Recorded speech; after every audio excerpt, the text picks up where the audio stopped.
And welcome back to the channel, everybody. Right now I'm cooking up some dinner. It's Friday, so I'm a practicing Catholic, so there's no meats today.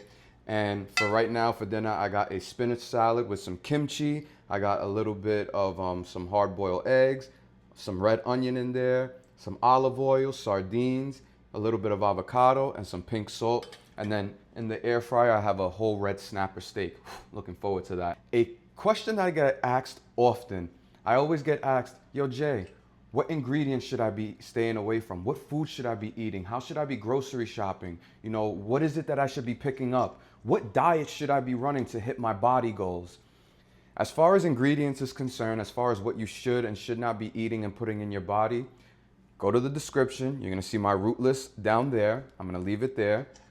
Click that root list, pick it up. It's gonna give you everything that you need, every food that you should be staying away from, why you should be staying away from it, and all that good stuff. I take away all the decision fatigue. All you have to do when you pick up that list, you go into your local grocery store, look at the root list, go, check in, pick up whatever you need, check out, go home, hit your body goals, as long as you're staying consistent. But as far as what diet you should be running, there is no one size fit all diet. You know, you need to go with what suits your lifestyle, your eating style the best. If you know that you're not someone who is big into eating meats, chicken, poultry, eggs, all of that stuff, maybe leafy greens, being a vegan, vegetarian is more your speed. If you're not big on the salads and you want to stick more to, eating your chickens, eating your steaks, eating eggs, eating things of that nature, maybe a carnivore diet's for you. If you're someone who you love your seafood, be a pescatarian. There is no one size fit all. There is no cookie cutter diet that is going to work better than the other. It's just what fits your eating profile and what fits your diet. Now, the only thing that I preach personally is that you should be involved in a single ingredient whole food diet or as close to a whole food diet as possible. You don't want to be eating packaged foods. You don't want to be eating enriched foods and things of that nature. Those are going to keep you away from your body goals. But as long as you're eating real food, you're going to get real results. Fruits, vegetables, steak, chicken, salads, whatever that is, whatever it looks like for you, that's the diet you should be running. You don't have to go and think like, oh, this person is a carnivore and they have the body that I want, so I got to run a carnivore diet. But yet you're over here forcing yourself to eat things that you don't really enjoy. Same thing for vegans and vegetarians. I know a lot of people, even I went through it. I tried to become a vegetarian or a vegan and it did not work out for me. Not to say I don't like salads, but I can't only eat salads. It's just not my eating style.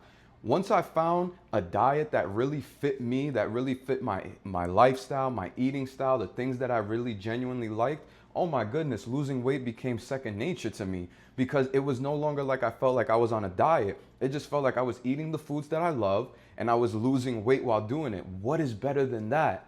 So you don't have to stress yourself and think, oh, what is the best diet that I should be running? Is this diet better than that diet? There's no diet better than another. The only diet you should be running is a whole food, single ingredient diet. That diet is better than your standard American diet. That diet is better than eating your chips, your cakes, your cookies, all of that stuff.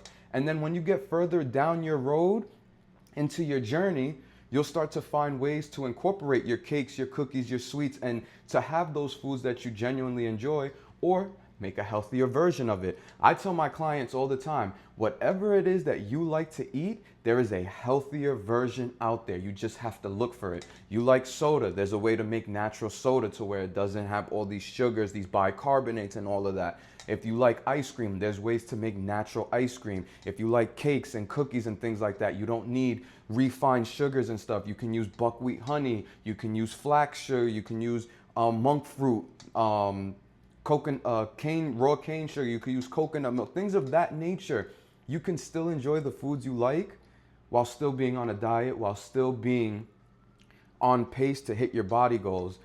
And also stop looking at it as a diet, look at it as a lifestyle choice, a way to live and all of that. And I promise you, you will start to see results like that. Like I told you, when I found the carnivore diet for me, oh my goodness, I felt like I was losing 10 to 15 pounds a month like it was my job, but that was only because I was able to enjoy the foods that I liked, and it made it easier for me to come back to the kitchen.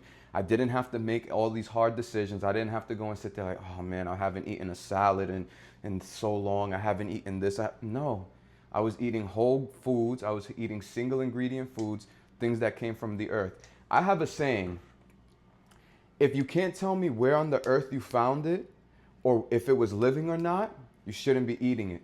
If it sounds like a science project, it shouldn't be going in your body. Your body can't break that down. Those are the real little caveats that you need to have inside of your diet, inside of your new lifestyle, in order to make it sustainable. There is no one size fit all cookie cutter diet. There's no diet that's out there that's better than the next. It's just what diet fits your lifestyle, and then running with that. Once you figure that out, then your body goals, then losing weight, all of that becomes second nature. As long as you're not running a standard American diet, I promise you, it's nothing. Like you will start to enjoy the foods you like, and you will start to enjoy eating again. You won't have this friction that's there. You won't have this decision fatigue that, oh, I don't know what I'm gonna eat, and oh, should I be eating? No. Get that all out of your head. That right there is what makes it harder for you. That's why I told you, pick up the root list. If you have trouble figuring out what you should be eating and what you shouldn't be eating, click the link in the description. My root list is there. It is going to break down everything that you need and more for what you should be staying away from, what you should be focusing on, and what you can and can't get away with. Once you take away those decisions once you have those decisions made for you and you get all of that out the way, you start to see it becomes easier, because decision fatigue is really the secret enemy to all weight stalling, or like the transformations, like people hitting plateaus. It's the decision fatigue. So find a diet that fits you. Find an eating style and an eating habit that really suits your lifestyle, that it has the foods that you like, that it has the flavors that you like, and you'll start to see losing weight, becoming the best version of yourself, getting that body goal that you've been dreaming about. It's really going to be close to nothing. Let's check out what these tuna steak is looking. Well, let me correct myself. This red snapper steak, how's it looking? This shit is looking golden. Pardon my language, ladies and gentlemen, but this red snapper steak looks amazing. I pan-seared it for about 6 minutes on each side, and then I threw it in the air fryer, 325 for about another 10 minutes, but look at that. Look at that baby right there. So that's what I'm having for dinner. Like I said, I'm a practicing Catholic. So right now we're in the time of Lent. It's Friday. Can't have any meats today. So I got a red snapper steak. And then that's also accompanied by this baby spinach salad that has some sardines, some avocado, a little bit of red onion, salt, pink salt, not iodized table white salt, pink salt, a little bit of olive oil on top. And then I threw a little bit of kimchi, mixed it all together. And that's what we're having for today for dinner. I just got done doing my workout literally probably 45 minutes ago. So this is my recovery meal. This is my dinner for the day. This is my last meal of the day. And this is what I eat to stay in shape and to look the way that I look. Thank God. When you learn how to eat, when you start to enjoy the foods that you eat and see results, it becomes so much more fun. But it's your boy JP here at Rooted and Rebuilt Health. Remember, over here, we're rooted in health, rebuilt with the purpose. I'll see you guys in the next one. Make sure to comment, like, subscribe, share this video with a friend, someone who you think might need it, someone who you think is struggling with trying to figure out what is the perfect diet. And before I let you go, comment below.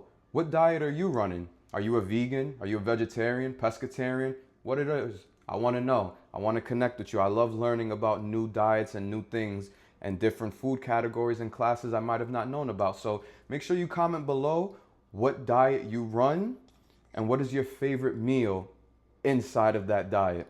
See you guys in the next one. Yeah.